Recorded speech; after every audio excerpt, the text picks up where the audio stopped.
बारे में विस्तार से बताओ। और फिर प्रेत ने बताना शुरू कर दिया। इस यक्षिणी का नाम कामिनी है। ये पहले यक्षलोक में धन की रक्षा करती थी।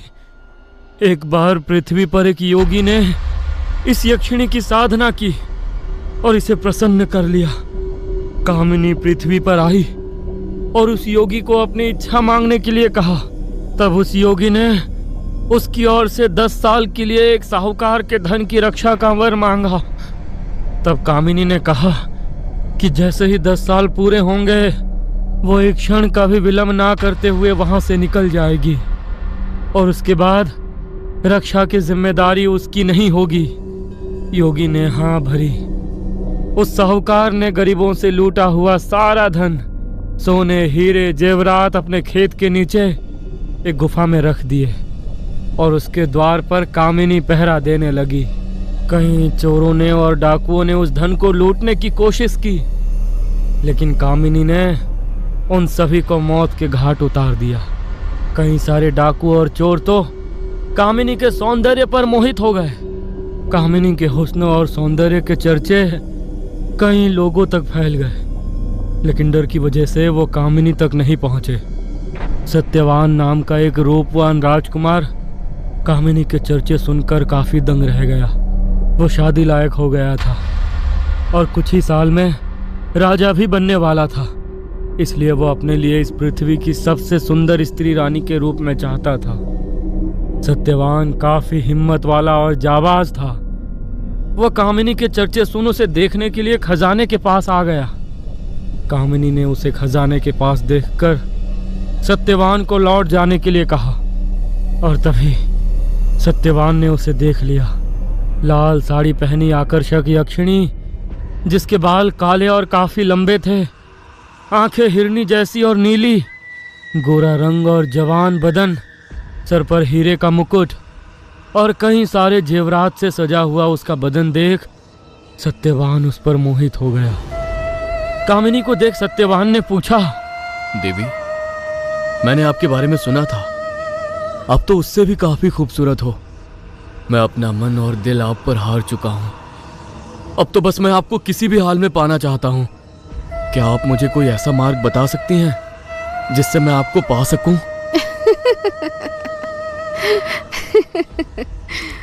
मेरे रूप के तो देवता भी दीवाने हैं और मेरी ही कामना करते हैं।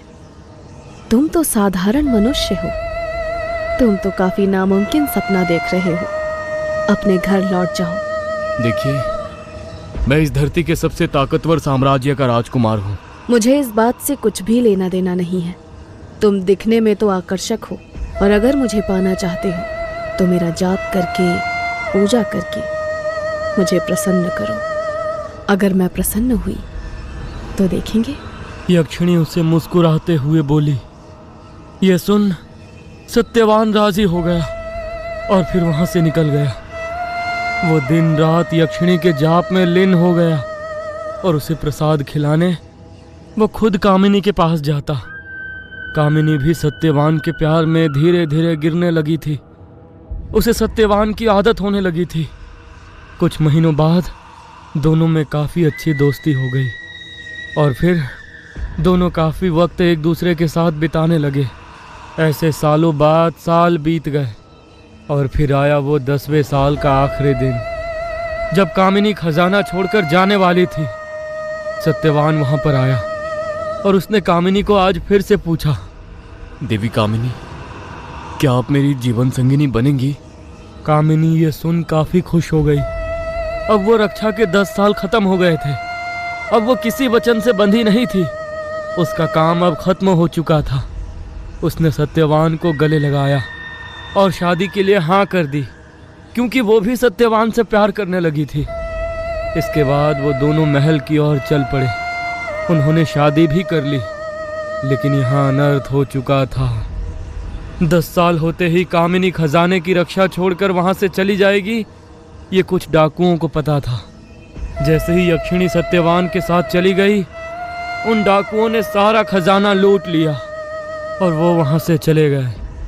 उसी दिन साहूकार को अपनी सेना सहित वहां आने में देर हो गई, क्योंकि मौसम बरसात का था और रास्ते में आने वाली नदी में बाढ़ आ गई थी। जब साहूकार ने देखा कि उसका पूरा खजाना किसी ने लूट लिया है और यक्षिणी भी वहां नहीं है, तो साहूकार गुस्सा हो गया। वो इस बात से गुस्सा हो गया था कि वो यक्षिणी उसके आने तक रुकी क्यों नहीं। अगर यक्षिणी रुकती तो उसे उसका सोना खोना नहीं पड़ता। इसलिए साहूकार उसे ही जिम्मेदार ठहराने लगा। साहूकार अब खतरे में पड़ गया था, क्योंकि उस खजाने में काफी बड़े लोगों का सोना और पैसा था जो उसे लोगों ने संभालने के लिए दिया था। आज वो खजाना लुट गया था तो वो सभी लोग उसे जिंदा छोड़ने वाले नहीं थे। इसीलिए साहूकार ने अपने आदमियों को वहां से वापस भेजा और खुद अज्ञातवास में चला गया। वो वेश बदलकर जीने लगा। वो दर दर ठोकर खा रहा था, खाना भी भिक्षा मांग कर खा रहा था। उसे लगता कि ये सब उस यक्षिणी के कारण हुआ है। वह किसी भी हालत में यक्षिणी से बदला लेना चाहता था, लेकिन वो साधारण इंसान था और वो यक्षिणी, वो किस तरह से उससे बदला ले सकता था। एक दिन साधु को देख उसके दिमाग में युक्ति आई। उसने देखा कि एक साधु तपस्वी अपने तप से कुछ भी कर सकता है। वो देवताओं तक को श्राप दे सकता है, तो ये यक्षिणी क्या चीज है। और फिर वो खुद साधु बन गया और तप करने लगा। लेकिन कई साल बीतने के बाद भी उसे सिद्धियां प्राप्त नहीं हुई। लेकिन वो अपने तपोबल से ये जान चुका था कि कामिनी ने सत्यवान के लिए अपना कर्तव्य छोड़ा और खजाने के बारे में ना सोचते हुए वो वहां से निकल सिद्धियां प्राप्त नहीं कर पाएगा। इसीलिए उसने एक सिद्ध पुरुष की सेवा शुरू कर दी। कुछ सालों बाद वो सिद्ध पुरुष उस पर प्रसन्न हो गए और उसने साहूकार को वरदान मांगने के लिए कहा। साहूकार मुस्कुराया। उसने सिद्ध पुरुष से कहा, यक्षलोक की यक्षिणी जिसका नाम कामिनी है और जो मेरे खजाने की रक्षा करती थी, उसने अपना कर्तव्य नहीं निभाया और मेरा खजाना लूट गया। उसकी वजह से मैं रास्ते पर आ गया और दर दर की ठोकरें खाने लगा। मैं चाहता हूं कि आप उस यक्षिणी को श्राप दें कि जिस पुरुष के लिए उसने अपना कर्तव्य छोड़ दिया, उस पुरुष की मृत्यु हो जाएगी और जिन शक्तियों का उसे घमंड है, वो शक्तियां क्षीण हो जाएंगी। एक यक्षिणी ने एक पुरुष के लिए अपना कर्तव्य भुला दिया और उसकी वजह से साहूकार को तकलीफ पहुंची। ये सुन उन्होंने यक्षिणी को श्राप दिया। यक्षलोक की कामिनी तुम्हारा पसंदीदा पुरुष कल ही मर जाएगा और तुम्हारी सारी शक्तियां क्षीण हो जाएंगी और तुम्हारी सुंदरता नष्ट हो जाएगी। तुम दर दर की ठोकरें खाती फिरोगी और अब तुम्हें यक्षलोक में भी जगह नहीं मिलेगी। और फिर श्राप देते ही दूसरे दिन जब सत्यवान अपने सेवकों के साथ जंगल में शिकार करने गया था, तब एक सिंह ने उसे शिकार बना दिया और उसकी मृत्यु हो गई। यक्षिणी की सारी शक्तियां भी क्षीण हो गई। राजा को पता चला कि सत्यवान की मृत्यु कामिनी की वजह से हो गई है, तो उसने कामिनी को देश से निकाल दिया। यक्षिणी की सुंदरता भी खत्म हो गई। जब वो यक्षलोक गई तो उसे यक्षलोक में भी आने नहीं दिया गया। तब वो सिद्ध पुरुष के पास चली गई। उसने श्राप देने का कारण पूछा। तब सिद्ध पुरुष ने कहा, तुम पापिनी हो। तुम्हारी वजह से एक मनुष्य का जीवन तबाह हो गया। तुमने अपना कर्तव्य छोड़ा, इसीलिए तुम्हें मैंने श्राप दिया। जब मैंने प्रसन्न होकर 10 सालों तक उस खजाने की रक्षा करने का जिम्मा लिया था, तब मैंने एक शर्त रखी थी कि जब 10 साल हो जाएंगे तो मैं एक पल भी वहां नहीं रुकूंगी। अगर शर्त मंजूर हो तभी मैं खजाने की रक्षा करूंगी। और फिर उन मनुष्यों ने शर्त मंजूर भी कर ली थी।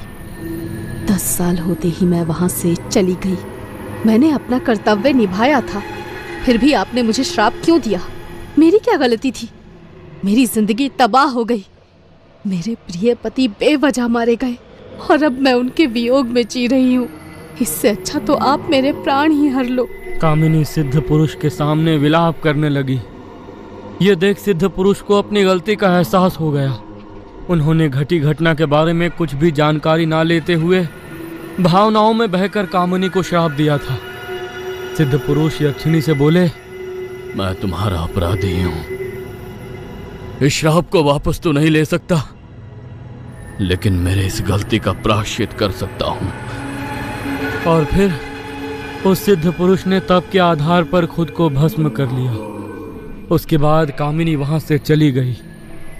कई साल तक तो वो भटकती रही, लेकिन एक दिन वह राक्षसों के गुरु से मिली। उस गुरु ने उसे काली विद्या के बारे में बताया। उस काली विद्या से वो श्राप 200 सालों के लिए टूट सकता था, लेकिन 200 साल होने के बाद फिर उसे वही काली विद्या की विधि करने की जरूरत थी। यक्षिणी ने वो विद्या सीखी और फिर उसने वो विद्या की विधि की। पूर्णिमा की रात उसने एक गुफा में ध्यान लगाया और अपनी आत्मा उसके शरीर से बाहर निकाली, और फिर वो एक गर्भवती औरत की तलाश में निकल पड़ी। एक गांव में जाते ही उसे घर के बाहर काम करने वाली एक गर्भवती औरत दिखाई दी। उसने तुरंत उसके शरीर में प्रवेश कर लिया और फिर उसे लेकर वो वहां से गायब हो गई। उसके बाद वो विद्या उसे 200 सालों तक श्राप से मुक्त रखी। 200 साल बिताने के बाद वो फिर से विधि करती। अभी कुछ महीनों पहले उसके वो 200 साल श्राप मुक्त समाप्त हो चुके हैं। इसीलिए उसने एक गर्भवती महिला को अपना शिकार बनाया है।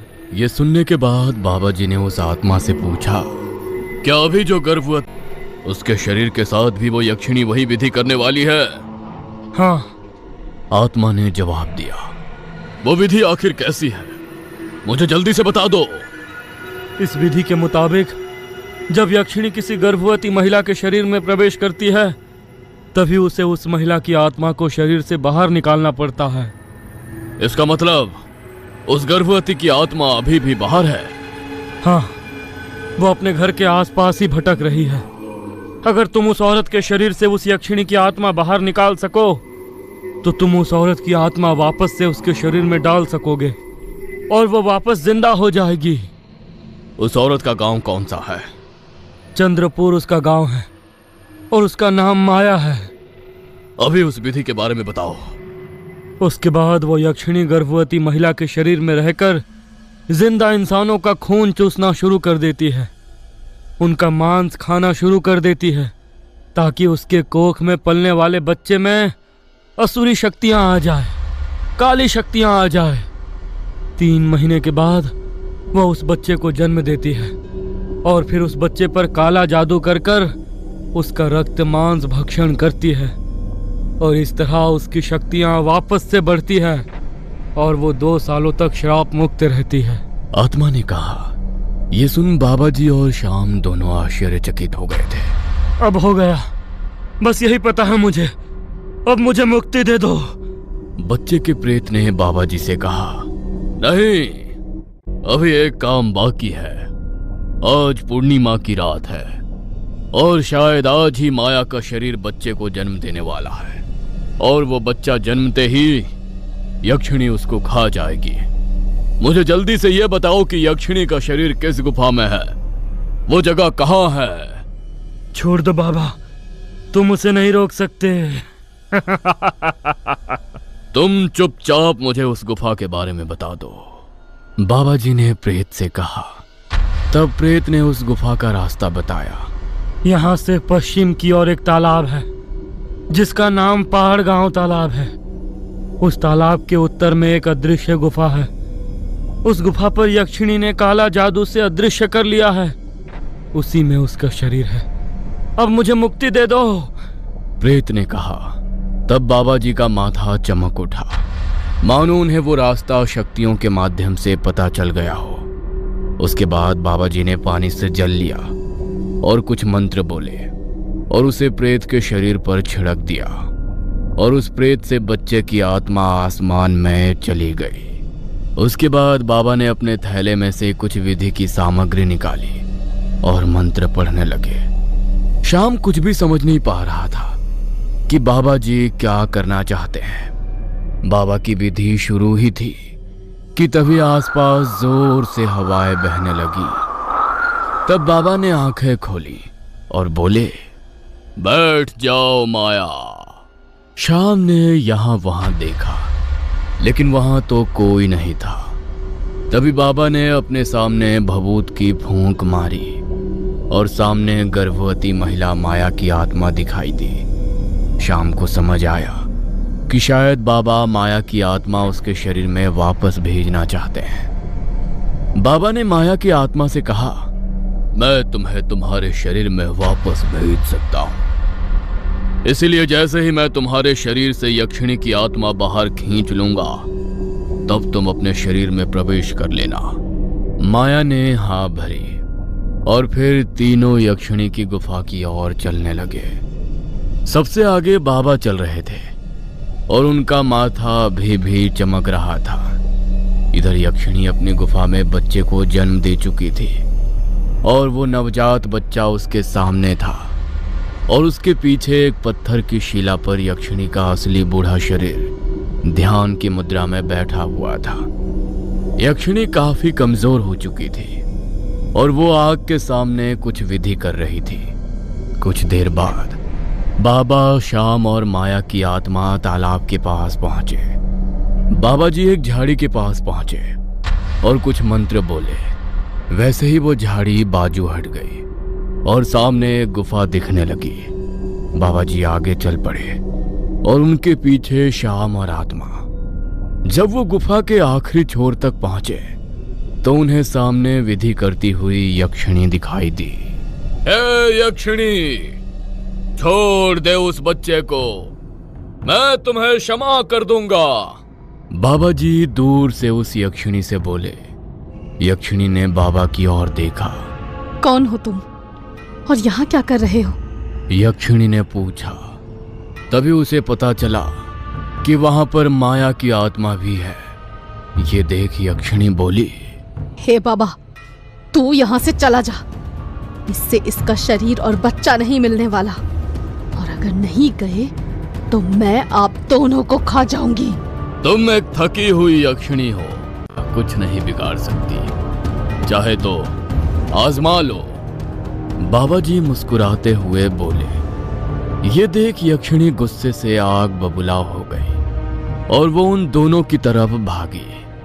बाबा जी ने मंत्र बोले और फिर बाबा जी और श्याम के दोनों ओर एक सुरक्षा गोला बन गया। यक्षिणी उस गोले से टकरा गई। वो उस गोले को तोड़ना चाहती थी, लेकिन वो टूट नहीं पा रहा था। आखिर यक्षिणी थक गई। मैं इस इंसानी शरीर में हूँ, इसीलिए तुम बचे हुए हो। रुक जाओ, अभी आती हूँ, रुक जाओ। ऐसा कहकर यक्षिणी ने अपनी आत्मा माया के शरीर से निकाली और अपने शरीर की तरफ गई। तभी माया की आत्मा ने अपने शरीर में प्रवेश किया और फिर वो सुरक्षित गोले में पहुंच गई। इधर यक्षिणी की आत्मा उसके बूढ़े शरीर में प्रवेश कर गई। बाबा ने मंत्र बोले और फिर गुफा की छत टूटी और यक्षिणी के ऊपर पत्थर बरसने लगे। उसका बूढ़ा शरीर उन पत्थरों को सह नहीं पा रहा था। वो जोर जोर से चीखने चिल्लाने लगी। पत्थर इतने बरसे कि वो उन पत्थरों तले दब गई। उसका बस सर ही पत्थरों के ऊपर था। बाबा जी चलते हुए उसके पास पहुंचे। हे पापिनी, तुमने स्वार्थी बनकर काफी निर्दोष इंसानों की जानें ली है, इसीलिए मैं तुम्हें मृत्यु दंड देता हूँ। ऐसा कहकर बाबा जी ने अपनी आंखें बंद की और अपना दायां हाथ हवा में उठाया। उनके हाथ में एक चमकता फरसा आ गया। उन्होंने अपनी आंखें खोली। तभी यक्षिणी का हाथ पत्थर से बाहर आया और उसने अपनी तीखे नाखूनों वाले हाथ बाबा जी के पेट में घुसा दिया। बाबा जी के मुंह से खून आ गया। श्याम सुरक्षा घेरे से बाहर आ गया और बाबा की ओर भागा। बाबा जी जमीन पर गिर गए। श्याम, मेरी चिंता मत कर, इस फरसे से यक्षिणी का सर काट दे, बाबा जी ने कहा। तभी वो यक्षिणी उस पत्थरों के ढेर से बाहर आ गई। श्याम ने फरसा उठा लिया और यक्षिणी के ऊपर फरसा चलाया, लेकिन यक्षिणी ने उसका हाथ पकड़ा और उसका हाथ शरीर से उखाड़ दिया। श्याम तड़पने लगा, जोर जोर से चीखने लगा और जमीन पर गिर गया। ये देख बूढ़ी यक्षिणी जोर जोर से हंसने लगी। अब उसने माया की ओर देखा। माया सुरक्षा गोले में खड़ी थी। भागो, भागो, वरना मैं तुम्हें खा जाऊंगी। यक्षिणी माया को धमकाते हुए बोलने लगी। सिर्फ उस गोले के अंदर ही सुरक्षित है। यक्षिणी उसकी तरफ चलकर जा रही थी। भागो, क्योंकि अब तुम्हें कोई बचाने नहीं आएगा। भागो। ये तो तुम्हारी गलत फहमी है। उसके पीछे से आवाज आई। यक्षिणी ने घबराते हुए मुड़कर देखा और तभी उसका सर धड़ से अलग हो गया। बाबा जी ने यक्षिणी का सिर धड़ से अलग कर दिया था। माया ने देखा कि बाबा जी के पेट का जख्म अब भर चुका था। यक्षिणी का अंत हो चुका था। बाबा, बाबा! श्याम ने बाबा जी को कराहते हुए आवाज लगाई। बाबा जी और माया भागते हुए उसके पास गए। मुझे बचा लो बाबा, वरना मैं मर जाऊंगा। अरे ऐसे कैसे? शायद तुम्हें मेरी बात याद नहीं है। मैंने कहा था जब तक मैं तुम्हारे साथ हूं कोई तुम्हारा कुछ नहीं बिगाड़ सकता, यहां तक कि मृत्यु भी, बाबा जी ने कहा। और फिर उन्होंने श्याम का टूटा हुआ हाथ उठाकर उसके शरीर पर रख दिया और मंत्र बोलना शुरू कर दिया और फिर उसका हाथ उसके धड़ से जुड़ गया। श्याम ने उठकर बाबा जी को धन्यवाद दिया। बाबा जी, क्या मैं आपसे एक बात पूछ सकता हूँ? ये सुन बाबा जी मुस्कुराए और बोले, यही जानना चाहते हो ना कि क्या मैं अमर हूँ? ये सुन श्याम काफी चौंक गया। बाबा जी, आप तो मन की बात भी सुन सकते हो। आपकी जय हो बाबा जी।